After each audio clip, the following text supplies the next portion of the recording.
Ya, Assalamualaikum warahmatullahi wabarakatuh. Salam datang ya. Nah, jadi hari ini kita akan masuk pada datang belajar dari Radio Tuntung Pandang 102,3 MHz. Ya, siaran ini nanti ditujukan bagi pendengar siswa-siswi SMP Sanawiyah Sederajat di mana saja berada yang dapat dijangkau siaran ini. Hari ini merupakan pertemuan ketiga untuk mata pelajaran IPA. Pada pertemuan yang lalu kita sudah mendengarkan materi kelas 7 tentang klasifikasi materi dan perubahannya yang telah disampaikan oleh Ibu Hajah Siti Fatimah SPD dan Bapak Muhammad Arifansah MPD pada tanggal 9 Oktober 2020. Nah, kemudian materi kelas 9 tentang pewarisan sifat yang disampaikan oleh Bapak Tarkani SPD dan Ibu Nurjana SPD pada tanggal 22 Oktober 2020. Nah, jika sahabat pendengar terlewat mendengarkan materi tersebut, kalian dapat melihatnya di YouTube Radio Tuntung Pandang FM 102,3 MHz. Nah, baiklah sahabat pendengar, untuk pertemuan kali ini kita akan membahas materi kelas 8 tentang zat aditif dan zat adiktif. Selama 1 jam ke depan kalian akan ditemani kami berdua ya. Saya sendiri, Wiwin SPD dan Ibu Murtiani SPD, yang kebetulan kami berdua berasal dari tempat kerja yang sama, yaitu UPTD SMPN 1 Pelehari. Sahabat pendengar, siswa-siswi SMP Sanawiyah Sederajat, khususnya siswa-siswi kelas 8A, 8B, 8C, 8D, 8E, 8F, dan 8G SMP Negeri 1 Pelehari, diharapkan setelah mendengarkan penjelasan mengenai zat aditif dan adiktif, kalian dapat mengetahui mengetahui jenis-jenis zat aditif baik yang alami maupun yang buatan kemudian mengetahui jenis-jenis zat adiktif, dan yang ketiga mengetahui pengaruh zat adiktif terhadap kesehatan. Oke, baiklah sahabat pendengar yang masih setia di frekuensi ini, mari kita dengarkan bersama-sama penjelasan mengenai zat aditif dan zat adiktif berikut yang akan disampaikan oleh Ibu Murtiani. Silakan Bu Murti. Ya, terima kasih Bu Wiwin. Assalamualaikum warahmatullahi wabarakatuh. Selamat pagi pendengar setia mendatang belajar dari Radio Tuntung Pandang. Baiklah, kita mulai pembelajaran hari ini. Yang pertama yang kita akan bahas adalah mengenai zat aditif dan dalam makanan dan minuman. Nah, sebelumnya, tahukah kalian apa itu zat adiktif? Nah, pengertiannya ya, zat aditif adalah bahan yang ditambahkan dengan sengaja ke dalam makanan atau minuman dalam jumlah kecil saat pembuatan makanan. Nah, sekarang kalian tahu itu pengertian zat adiktif. Nah, tahukah kamu apa saja termasuk zat adiktif? Nah, berikut ini adalah jenis-jenis zat adiktif. Berdasarkan fungsinya, zat adiktif pada makanan dan minuman dapat dikelompokkan menjadi pertama pewarna, kemudian pemanis, pengawet, penyedap, pemberi aroma, pengental, dan pengemulsi. Kemudian berdasarkan asalnya, zat aditif pada makanan dapat dikelompokkan menjadi dua, yaitu zat aditif alami dan zat aditif buatan. Oke, kita masuk yang pertama ya. Zat aditif yang pertama yaitu pewarna. Nah, pewarna adalah bahan yang ditambahkan pada makanan atau minuman dengan tujuan untuk memperbaiki atau memberi warna pada makanan atau minuman agar menarik. Pewarna alami adalah pewarna yang dapat diperoleh dari alam, misalnya dari tumbuhan dan hewan. Ya. Ini ada beberapa contoh pewarna alami. Misalnya, ungu berasal dari buah murbei atau buah anggur, kuning dari kunyit, orange dari wortel, hijau dari daun suju dan daun pandan, kemudian coklat dari kakao, merah bisa dari buah naga, stroberi, hitam dari arang, tapi tidak dianjurkan ya. Oke, itu Bu Murti bisa memperlihatkan beberapa bahan yang termasuk pada pewarna alami. Ini Ibu bawakan contoh ya. Ini ada yang ada di rumahnya. Ini wortel, ini tadi sebagai pewarna apa Bu? Pewarna orange ya. Pewarna orange. Kemudian ada kunyit. Ya, kunyit bisa dipakai sebagai pewarna kuning. Biasanya kalau membuat nasi kuning. Nah, ini contoh pewarna alami ya. Kemudian pewarna buatan. Nah, sekarang pewarna buatan. Kalau pewarna buatan ini diperoleh dari proses reaksi atau sintesis kimia menggunakan bahan yang berasal dari zat kimia. Nah, beberapa contohnya ya. Pertama, warna biru. Ini nama kimia adalah Brilliant Blue FCF. Kemudian kalau kuning namanya tartrazine. Orange Sunset Yellow FCF. Hijau Fast Green FCF juga. Merah Alura Red AC. Nah, Ibu juga bawakan contoh ya, ada 2 contoh nih. Iya, ada pewarna buatan biasanya bisa Ya. kita beli di toko Ya. makanan ya. Oke. Ini ada pewarna kuning. Kita lihat namanya apa di sini. Nah, komposisinya ada komposisinya yang Wiwin. Iya. Pemanis alami sorbitol. Iya. Kemudian ada pewarna makanan tartrazine, Iya. benar ya, ada Iya. Ponseu. Nah, ada 2 nih ya pewarnanya. Sudah disebutkan di kemasannya. Kemudian ini merah cabai. Komposisinya ada pemanis alami juga sorbitol. Iya. Kemudian pewarna makanan Ponseu 4R.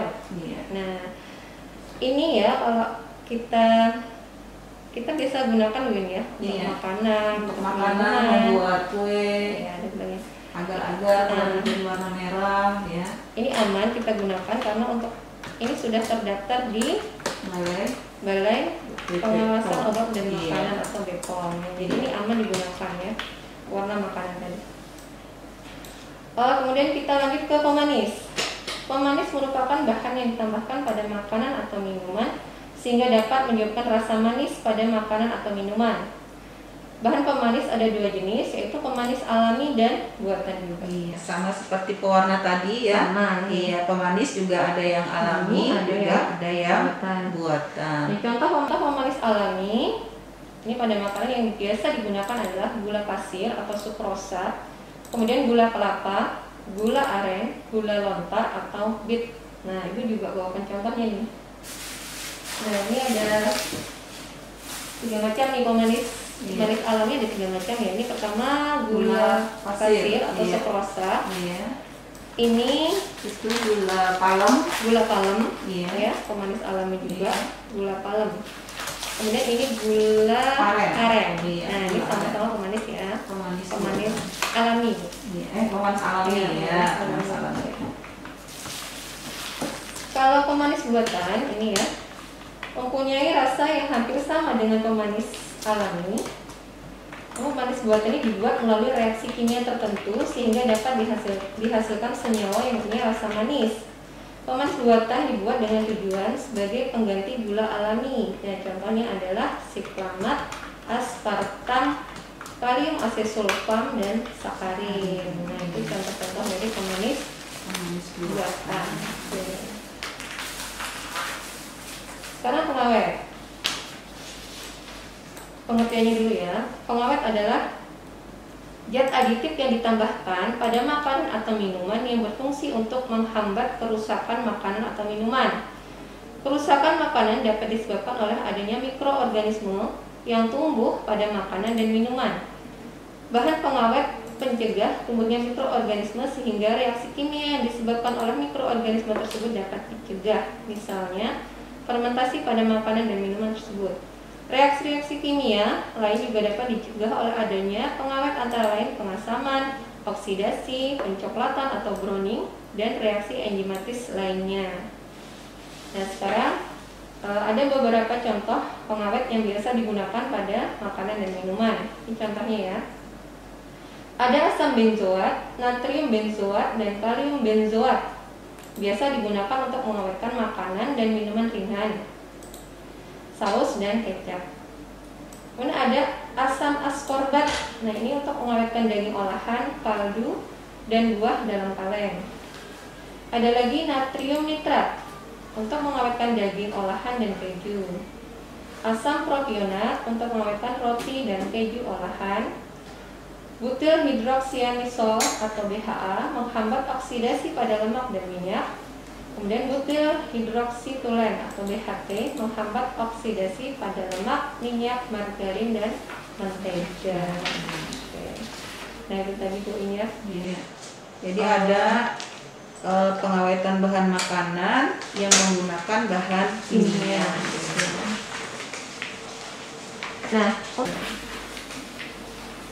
Nah, untuk pengawetan makanan selain menggunakan bahan kimia itu ada cara lain. Iya. Ya, ada cara lain yang bisa digunakan. Nah, contohnya adalah pengasinan atau pemanisan. Nah, apa kira-kira untuk pengasinan ini? Iya. Contohnya ikan asin, tentunya iya. ya. Kemudian asinan buah, Asinan buah, bisa. oke.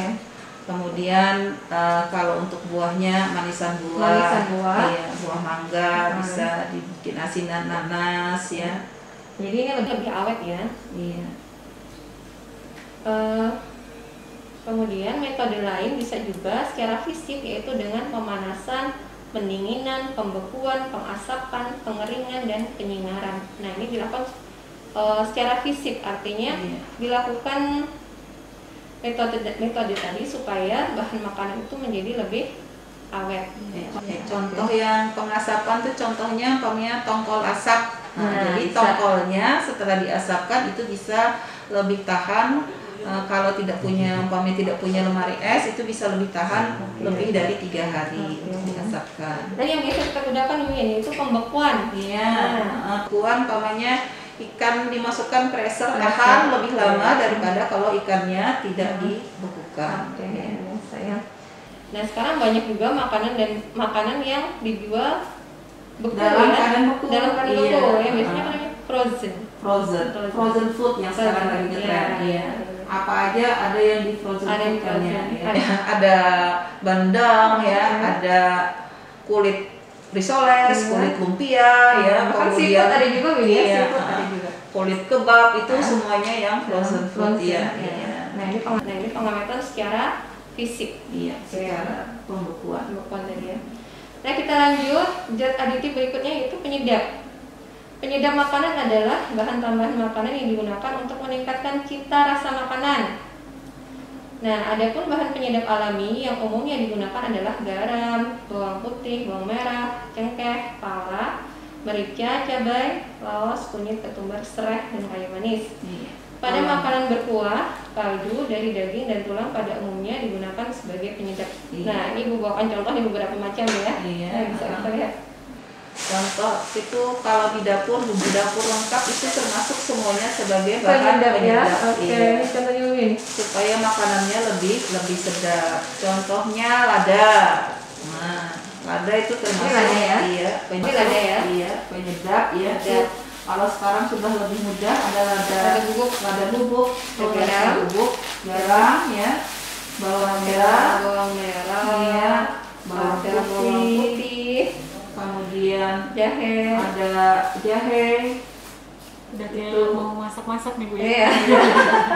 Ini ada di dapur semua Bu. Iya, jadi anak-anak harus tahu sebenarnya penyedap ya. alami. Ini tadi termasuk dalam penyedap alami. Disediakan Jadi, oleh alam. Ya.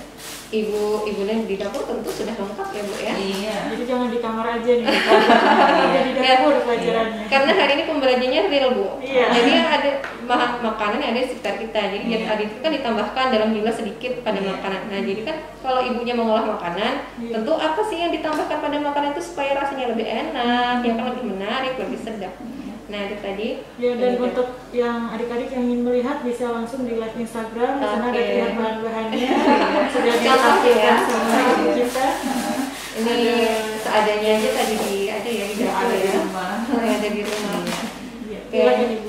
Sekarang kalau penyedap buatan, nah umumnya digunakan pada makanan adalah vetsin yang mengandung senyawa monosodium glutamat atau kita kenal dengan MSG.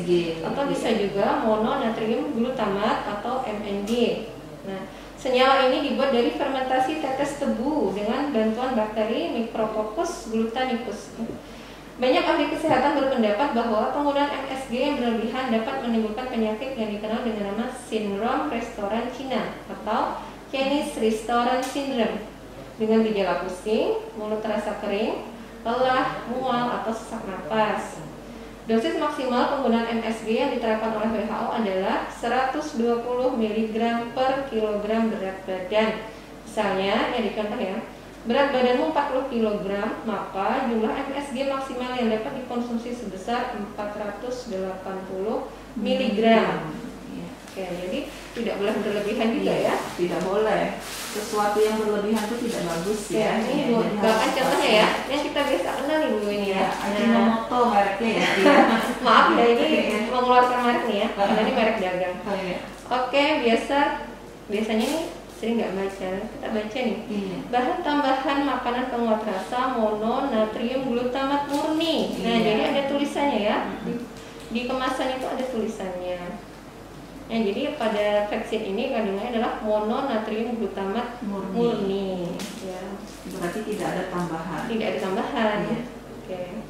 Ada tulisan juga hasil fermentasi tetes tebu pilihan. Iya, Nah, jadi sebenarnya di kemasan itu ada sebenarnya komposisinya.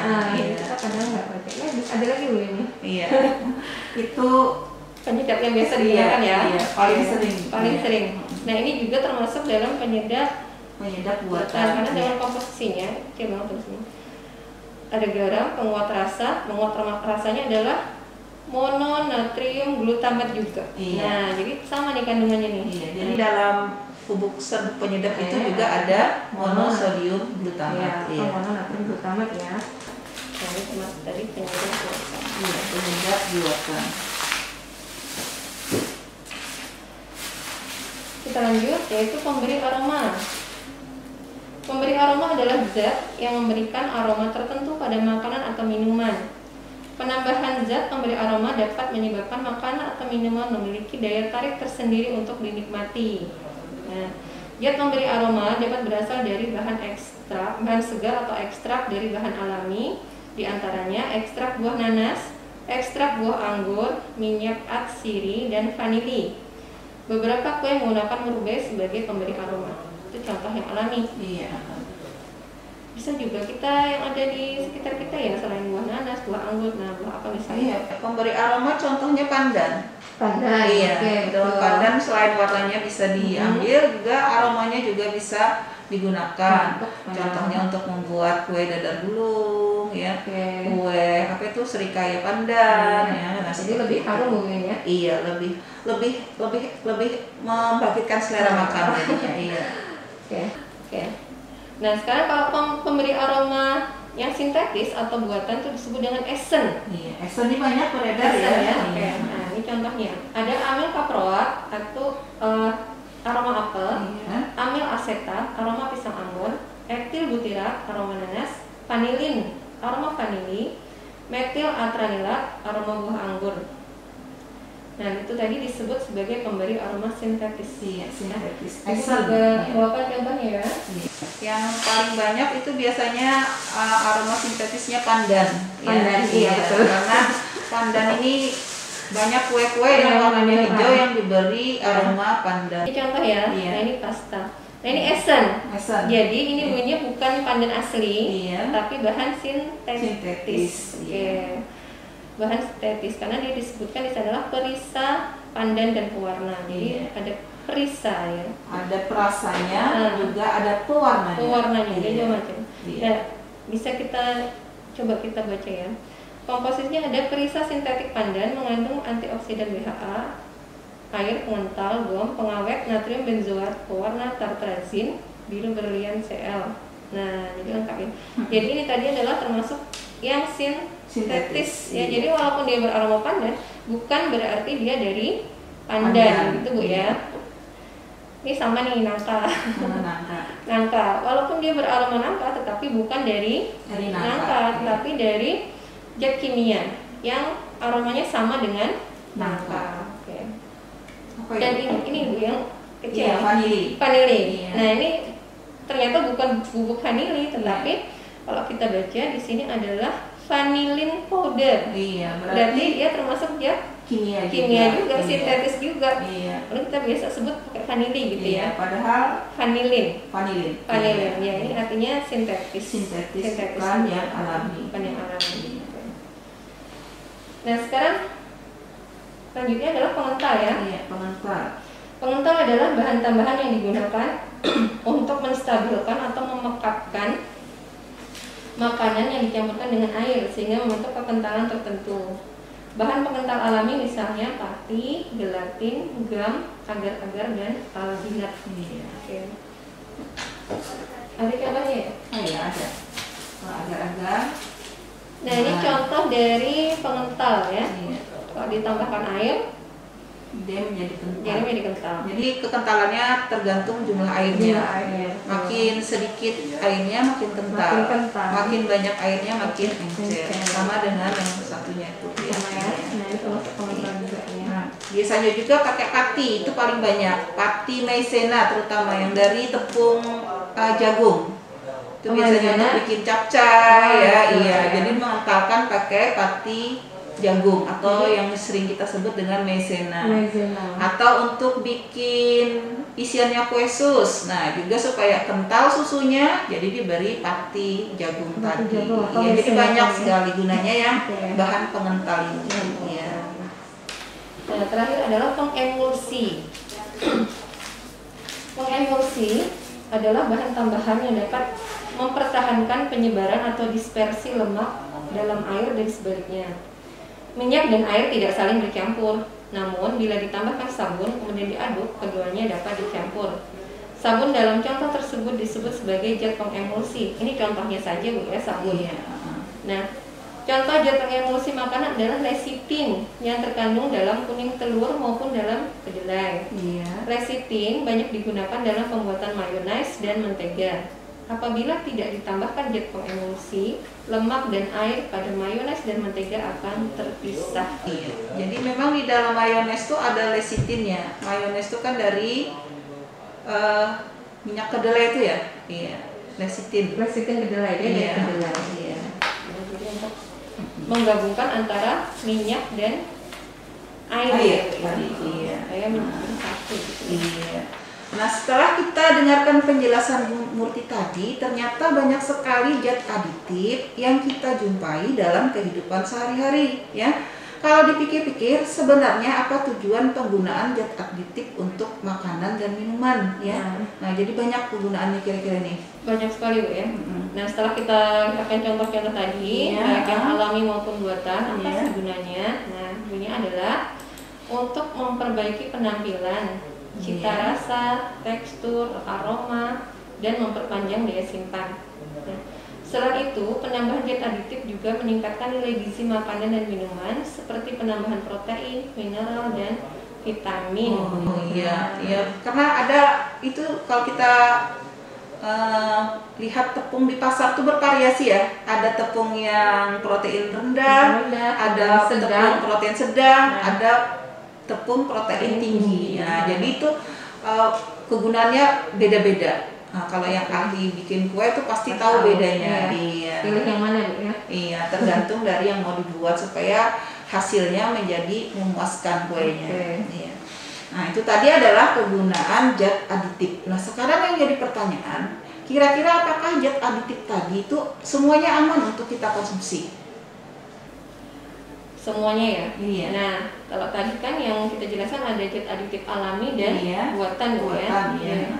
Kalau zat aditif alami itu relatif aman digunakan karena berasal dari bahan-bahan alam. Alam, iya. Nah, kalau untuk zat aditif yang buatan itu penggunaannya harus sesuai dengan keperluan dan tidak boleh berlebihan karena dapat berbahaya bagi kesehatan. Nah, jadi Iya, jadi harus ternyata- pakai takaran juga. Iya, jadi harus ditakar juga ya. Ya betul Bu. Iya. Seperti MSG tadi kan? Iya, Ya.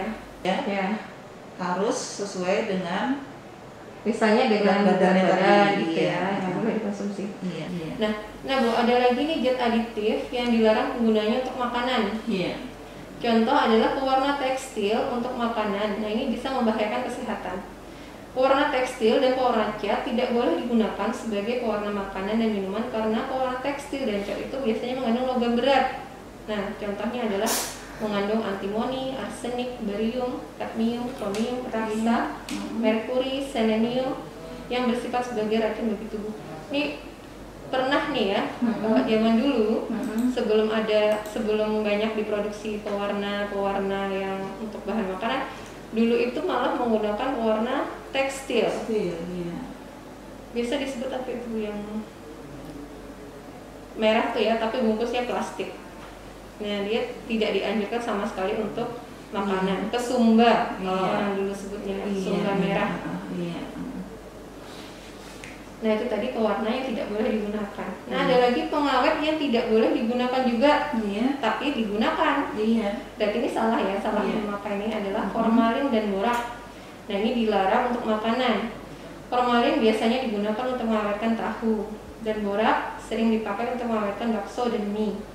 Nah penggunaan formalin dan borak ini dilarang pemerintah karena dapat menyebabkan keracunan, kanker, bahkan kematian kalau terakumulasi gitu ya.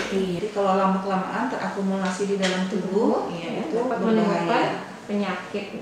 Nah, jadi dari penjelasan tadi ya dapat kita simpulkan bahwa zat aditif itu adalah zat yang ditambahkan pada bahan makanan atau minuman untuk meningkatkan kualitas, keawetan, kelezatan, dan kemenarikan makanan dan minuman tadi. Zat aditif ini ada juga yang alami, ada yang buatan. Dan untuk zat aditif yang buatan, penggunaannya harus seizin pemerintah dan tentu saja penggunaannya tidak melebihi jumlah maksimal yang diizinkan. Betul sekali. Nah ini Ibu ada contoh nih ya, contoh bahan makanan yang sudah jadi. Nah sekarang kita lihat nih komposisinya ya supaya kita bisa tahu. Komposisi yang sudah jadi. Bisa lah Ibu nih, coba. Saya minumannya nih contohnya. Nah ini contohnya, tapi nggak bisa melihat. Tulisannya kecil. Ini kan makanan jadi ya, yang sering sekali kita konsumsi di rumah ya, dan anak-anak juga konsumsi. Nah, kadang ini tidak terbaca komposisinya apa sih? Nah, sekarang kita karena sudah belajar tadi zat aditif yang alami dan buatan, sekarang coba kita belajar baca komposisinya, jadi kita tahu, kita bisa klasifikasikan nanti ya. Nah ini komposisinya adalah tepung terigu, air, minyak nabati, mengandung antioksidan, kemudian pati tapioka, garam, pengental nabati, penstabil fosfat, pengatur keasaman, pengemulsi lecitin kedelai, pewarna sintetik tartrazin. Berarti masuk Bu ya kita. Berarti ada yang alami ya, jadi juga ada yang buatan di dalam. Kemudian bumbunya Bu ada lagi ya. Bumbunya ada gula, garam, penguat rasa, mononatrium glutamat, pewarna sintetik, bubuk bawang bombay, hidrosilat protein nabati, bubuk lada, pewarna alami karamel, penguat rasa, dinatrium, minyak nabati, kemudian ada ekstrak ragi, dinatrium sulfinat, vitamin B. Nah Bu, ternyata juga ditambahkan vitamin ya pada bahan makanan ini. Makanan kesukaan saya itu. Nah, jadi artinya dalam makanan ini yang sudah siap saji ini artinya sudah siap ya, mengandung bahan aditif alami dan buatan. Tentu mereka pakai buatannya ya, jadi seperti pewarna buatannya, pengawetnya dipakai ya, pemberi warnanya juga pakai yang buatan juga. Nah sekarang minumannya. Contoh minuman ini yang sering diminum anak-anak nih ya. Anak kita kalaunya pas sekolah Bu ya. Nah anak kita kalau ke sekolahnya ini tulisannya kecil dan biasanya itu tidak terbaca ya. Makanya nggak pernah baca. Nggak baca ya karena kecil sekali. Saya bantu kalau mau dibaca. Nah ini bantu. Ini Di muka di depan. Yang muter. Yang muter itu. Komposisinya ada air, gula, sirup fruktosa, pengatur keasaman, perisa sintetik jeruk, dalam kurung mengandung antioksidan tocopherol. Kemudian ada pemanis buatan, dalam kurung natrium siklamat, ada asesulfam, dan juga kemudian ada pengawet natrium benzoat, ada penstabil nabati, ada pewarna sintetis juga, warna kuning, FCF, CI 15985, dan ada tartazin CI 19140. Dan yang terakhir ada ekstrak jeruk hanya 0,001%. Ada lagi di bawahnya Bu, ada sebaris lagi ya. Diproduksi nih bawahnya. Ini. Oh, dua pesan. Jangan dikonsumsi. Itu. Kan ada yang biasanya tidak terbaca. Jadi bacanya ternyata ekstrak ini jeruknya cuma sekarang. sekarang. Mulai sini Bu, mulai sini Bu ya. Ini biasanya tidak terbaca, Bu. Ada bacanya Iya. dalam di tanda petik ini sebenarnya. Iya. Jangan dikonsumsi jika kemasan rusak. Tuh, Kemudian mengandung gula dan pemanis buatan. Oke. Mengandung pemanis buatan disarankan tidak dikonsumsi oleh anak di bawah 5 tahun.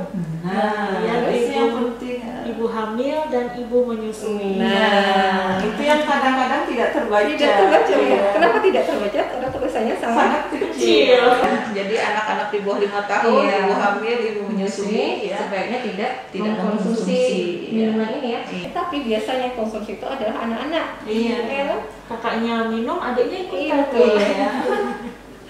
Kan di bawah 5 tahun mereka nih 4 tahun, 3 tahun mereka sudah konsumsi ini, Bu. Iya. Dan mereka sering jajan di warung tuh beli minuman. Iya. Kan tidak hanya ini salah satu merek kan ya. Iya. Banyak sekali sejenisnya dan ini rata-rata sama mengandung pemanis Iya. buatan, Iya. pewarna buatan. Iya. Dan kita tidak sebagai orang tua kadang kita tidak membaca ya. Iya, oke. Iya. Jadi itulah dalam kehidupan sehari-hari setelah Iya. kita belajar zat aditif ini tadi kita tahu ya kan Iya. dalam minuman kemasan, makanan kemasan ini banyak sekali zat aditif Iya, tambahan aman digunakan sesuai takaran. Iya. Yang tidak boleh berlebihan. Iya. Oke, itu tadi tentang zat aditif. Iya.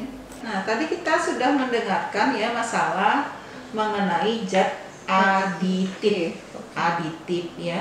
Nah, sekarang kita akan memulai lagi dengan zat adiktif. Nah, jadi beda ya. Aditif tanpa huruf K, Satunya. kemudian adiktif ya. dengan huruf K. Nah, kira-kira ada nggak bedanya, Bu Murti?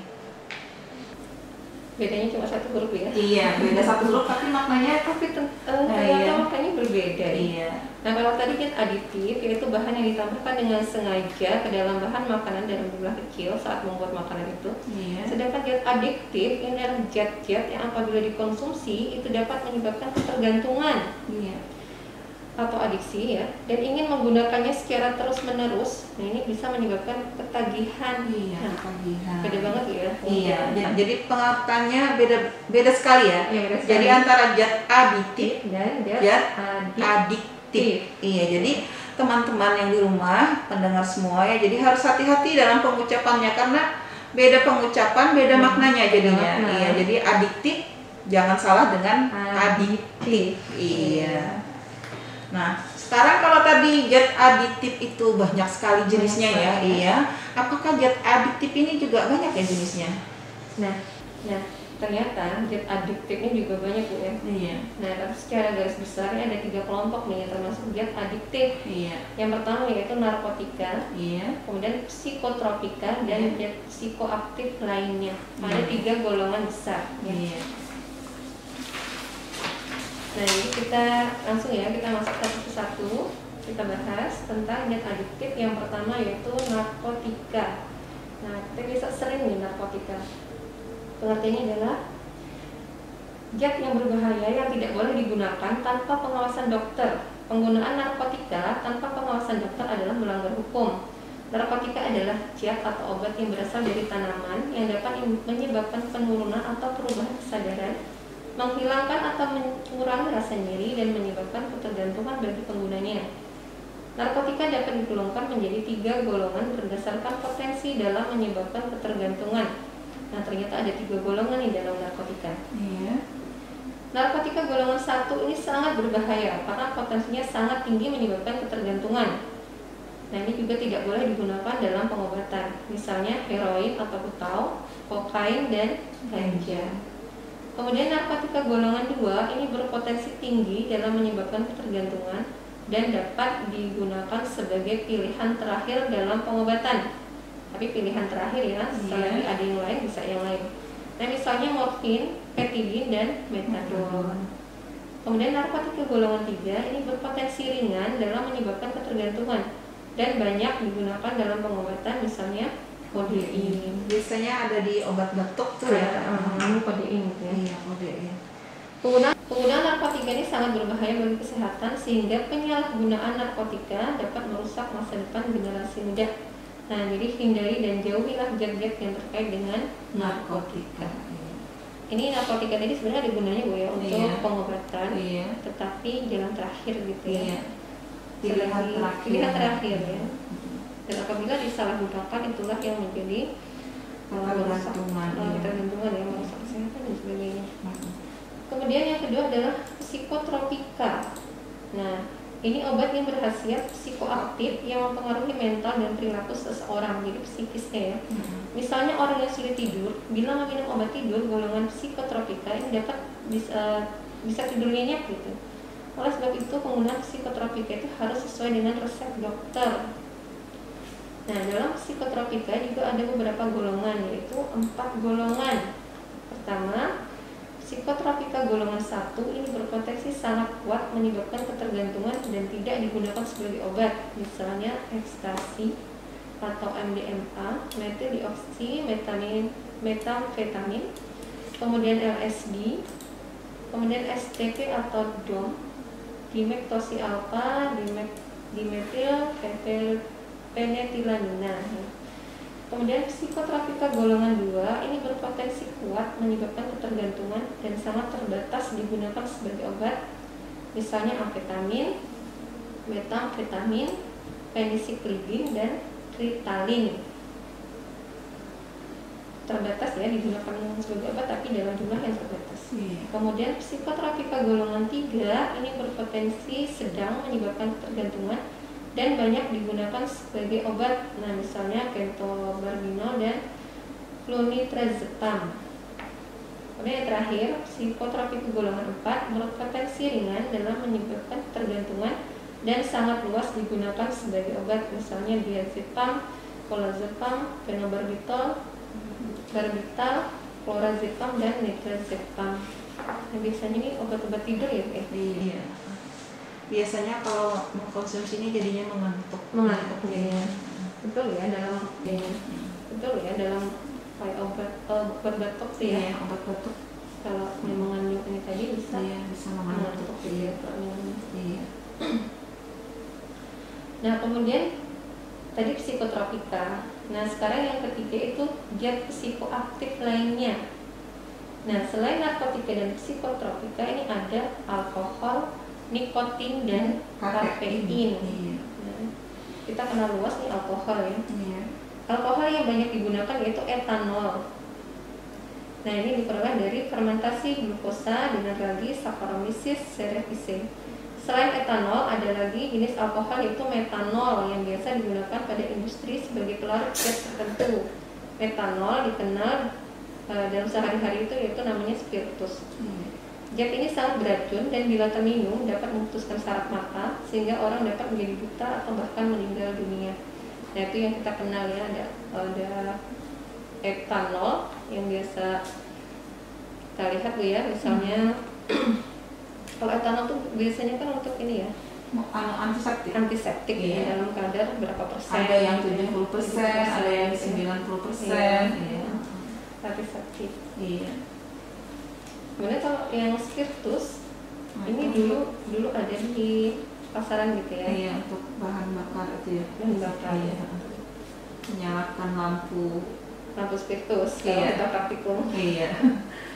Kemudian nikotin terdapat dalam daun tembakau. Nah, daun tembakau ini kan digunakan sebagai bahan pembuatan rokok. Iya.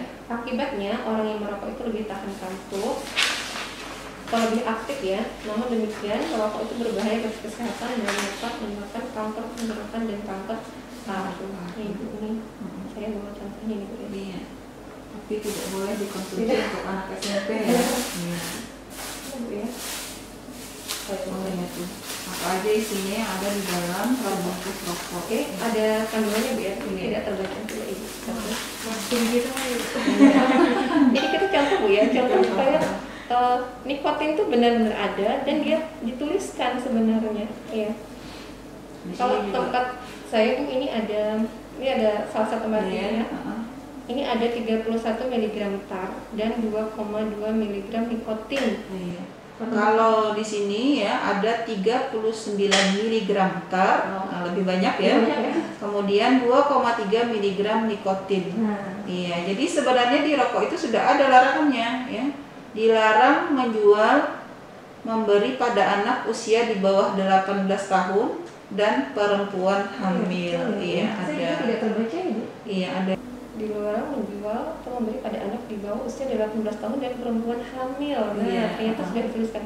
Nah, kandungan ini tadi ya, kandungan nikotin itulah yang masuk dalam zat adiktifnya. Iya. Nah, karena rokok ini ada nikotin, maka ketika orang itu sudah merokok, maka dia ingin merokok lagi, Iya. merokok lagi, merokok lagi. Ini berarti sudah mengalami Yang namanya adiksi atau ketagihan. kecanduan, betul. Nah, kecanduan. Jadi sulit sekali untuk berhenti merokok. Kenapa? Karena nikotin sudah masuk dalam tubuhnya dan menyebabkan kecanduan tadi.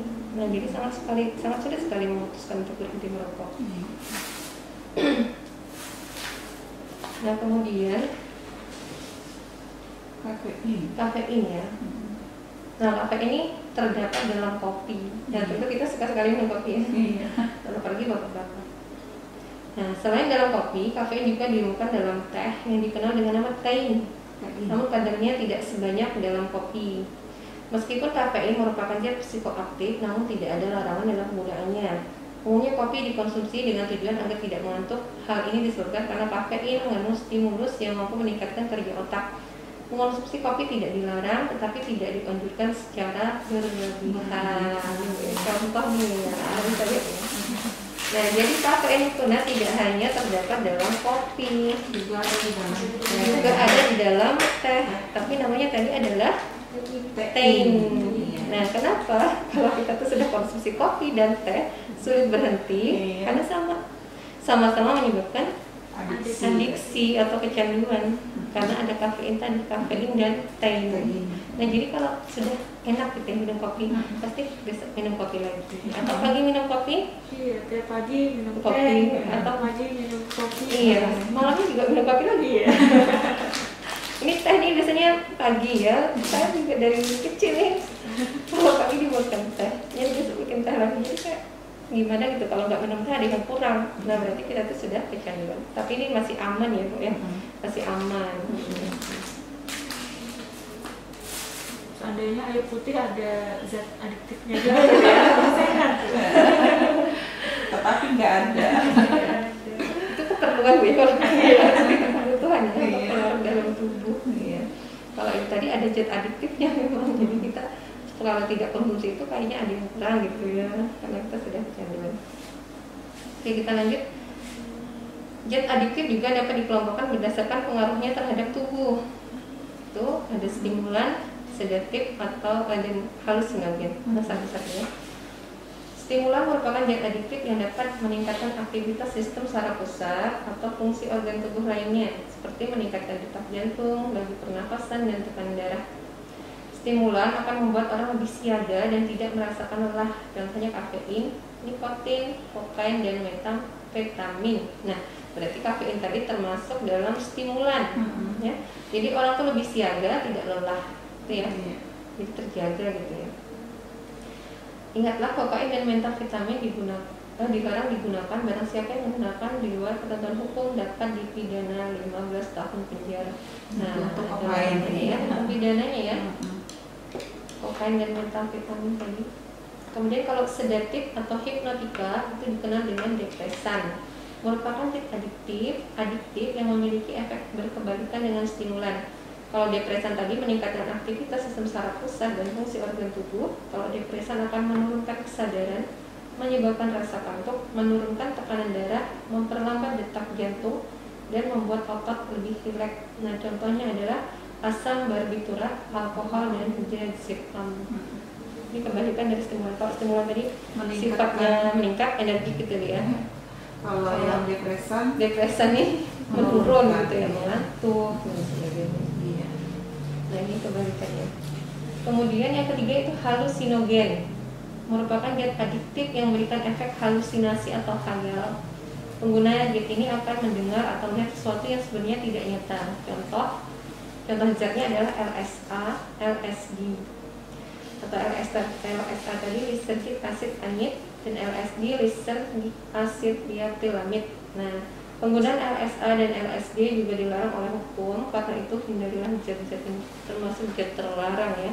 Ternyata zat adiktif itu juga banyak sekali macamnya ya. Fungsinya juga bermacam-macam ya. Nah, jadi kalau umpamanya siswa di rumah mendengar di rumah, kok kenapa kita harus belajar zat adiktif ini? Untuk apa kira-kira? Iya. Mana namanya sulit-sulit lagi disebut ya. Jadi mungkin jadi pertanyaan, untuk apa sebenarnya mempelajari zat adiktif ini? Nah, kalau tadi kan kita sudah dari paparan yang panjang tadi. Nah, kita tuh perlu mengetahui ya, dapat masuk ke dalam materi kita Bu ya, kelas 8 SMP. Dari siswa sudah tahu. Karena zat-zat tadi apabila disalahgunakan, catatan ya, disalahgunakan itu dampaknya sangat berbahaya bagi kesehatan. Nah, bahkan ada hukum pidananya juga. Ya, jadi tidak hanya merusak kesehatan, merusak mental, psikis, tapi juga bisa masuk penjara. Ya, jadi sangat berhati-hati dengan zat adiktif tadi. Jaminannya masa depan ya. Iya, masa depannya betul. Apalagi narkotika gitu ya, yang golongan atas, yang psikotropika gitu ya. Nah, ini sudah merusak masa depan, kesehatannya juga, ya, tubuhnya, organ tubuhnya berbahaya gitu ya. Nah, ada lagi nih. Nah, sedikit ya, dampak penggunaan narkoba. Ini bagian akhir ya, dampak penggunaan narkoba, misalnya penggunaan heroin, morfin, opium, dan kodein dalam jangka pendek menghilangkan rasa nyeri, ketegangan berkurang, rasa nyaman, diikuti perasaan seperti mimpi dan mengantuk. Penggunaan jangka panjang menyebabkan tergangguan bahkan meninggal ya, karena overdosis. Karena bisa juga sembelit, gangguan siklus menstruasi, dan impotensi. Jika dalam penggunaan menggunakan jarum suntik yang tidak steril, maka dapat tertular berbagai jenis penyakit berbahaya seperti hepatitis dan HIV/AIDS. Ya, nah itu jarang steril gitu ya. Kalau yang menggunakan secara berbarengan, satu jarum suntik dipakaikan ke teman yang lain, nah itu potensinya menurunkan penyakit sangat besar. Dan jangka panjang, ini ganja ya, untuk efek jangka panjang itu bisa menimbulkan timbul rasa cemas dan gembira jadi satu, banyak bicara, tertawa, terbahak-bahak, halusinasi, berubahnya perasaan waktu, lama dikira sebentar, jauh dikira dekat ya, misalkan dari jantung, mata merah, mulut dan tenggorokan kering. Nah, ini ganja dalam jangka panjang juga menyebabkan daya pikir berkurang, motivasi belajar turun, perhatian ke lingkungan berkurang, radang paru, daya tahan tubuh turun, gangguan sistem peredaran darah. Banyak sekali Bu ya, yang ganja saja nih ya. Iya. Apalagi yang lainnya. Apalagi yang kelas berat. Nanti lebih jelasnya nanti kalian bisa baca di bukunya ya. Iya. Oke. Kemudian dampak penggunaan psikotropika, contohnya ya penggunaan ekstasi ya dan sabu. Kalau dalam jangka pendek ini menyebabkan terjaga tidak tidur, rasa riang, perasaan melambung, rasa nyaman dan meningkatkan keakraban. Jadi ketika dipakai, sekali dipakai itu tidak ngantuk gitu ya berarti ya, jadi senang, gembira gitu ya, seketika itu efek jangka pendeknya. Namun setelah itu akan timbul rasa tidak enak, murung, nafsu makan hilang, berkeringat, rasa haus, badan gemetar, jantung berdebar-debar dan tekanan darah naik. Nah, ini akibatnya. Jangka panjangnya bisa berbahaya nih ya, bisa penyakit jantung, anemia, pembuluh darah di otak dapat pecah, bahkan dapat stroke ya, dan gagal jantung. Kalau psikoaktif tadi seperti alkohol, kopi, nikotin. Ya, kalau alkohol yang masuk dalam tubuh ini dapat menuju otak dan menekan kerja otak. Ya, akibat jangka pendek dari mengonsumsi alkohol adalah mabuk, jalan sempoyongan, keinginan merusak, dan dapat menyebabkan kecelakaan bila mengendarai kendaraan dalam keadaan mabuk. Nah, dalam ketika mengonsumsi alkohol kan ya, jadi sudah kelihatan gejalanya sempoyongan, ngomongnya nggak jelas gitu ya. Apalagi sangat berbahaya ketika mengendarai kendaraan bermotor. Dalam jangka panjang, ini bisa merusak organ misalnya hati, kelenjar getah lambung, sistem saraf, dan gangguan jantung. Bisa juga resiko kanker. Ibu hamil pecandu alkohol akan melahirkan bayi yang cacat. Nah, bahaya sekali ya. Jangan sampai ibu hamil itu mengkonsumsi alkohol karena menyebabkan dia pembentukan organnya ya berarti yang terganggu. Tidak sempurna pembentukan organ. Nah, tadi berikutnya itu nikotin ya. Ternyata dalam rokok itu tidak hanya nikotin kandungannya. Nah, terdapat sekitar di sini disebutkan 4.000 senyawa termasuk tar dan karbon monoksida. Tadi kalau tar disebutkan ya berapa miligramnya ya. Nah, itu termasuk zat berbahaya juga. Nah, senyawa-senyawa itu dapat menyebabkan kanker paru, penyempitan pembuluh darah, penyakit jantung, tekanan darah tinggi, dan impotensi. Di buku paketnya itu sudah ada ya. Ada gambarnya, ada gambarnya. Nanti bisa kalian lihat ya di buku paket IPA kelas 8 ya. Itu ada gambar rokok yang disertai berbagai macam racun ya yang ada di dalam rokok. Jadi kalau yang dituliskan di kemasan tadi ada juga Bu ya. Iya. Ada nikotin dan tar. Nah itu ya penjelasan Bu Murti mengenai dampak yang merugikan bagi tubuh ya. Nah sekarang Bu Murti juga akan menyampaikan ya upaya apa yang bisa dilakukan agar kita tidak ikut-ikutan ya dalam penyalahgunaan zat adiktif. Iya. Nah, Iya. Jadi yang sangat tidak boleh disalahgunakan yaitu narkotika dan psikotropika ya. Iya. Dan kalau zat psikoaktif itu yang sangat berbahaya adalah alkoholnya. Iya. Kalau yang kafein, kopi, teh itu relatif aman ya dalam takaran tertentu, Iya. tertentu. Oke, jadi beberapa upaya yang bisa kita lakukan ya untuk mencegah dari bahaya narkoba. Yang pertama adalah mengenal dan menilai diri sendiri. Kemudian meningkatkan harga diri, meningkatkan rasa percaya diri, terampil mengatasi masalah dan mengambil keputusan, memilih pergaulan yang baik, dan terampil menolak tawaran narkoba.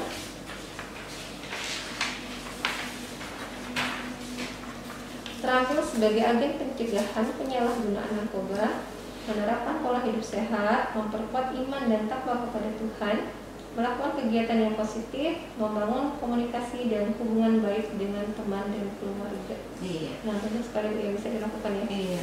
Supaya kita tidak terjerumus dalam penyalahgunaan narkoba gitu ya. Biasanya teman Bu ya, teman itu sangat kuat pengaruhnya. Lingkungan teman dan pergaulan, nah itu sangat mempengaruhi. Waktunya hampir habis ya Bu? Iya. Sudah. Kurang 5 menit lagi ya. Ya demikian tadi ya penjelasan zat aditif dan zat aditif yang dapat kami sampaikan ya. Semoga bermanfaat dan dapat menambah ilmu bagi siswa-siswi yang mendengarkan. Saya bertiga nih ya, mohon undur diri. Terima kasih atas perhatiannya. Mohon maaf atas segala kesalahan dan kekurangan. Tetap jaga protokol kesehatan, tetap jaga jarak, tetap pakai masker, tetap rajin cuci tangan pakai sabun. Iya. Wassalamualaikum warahmatullahi wabarakatuh.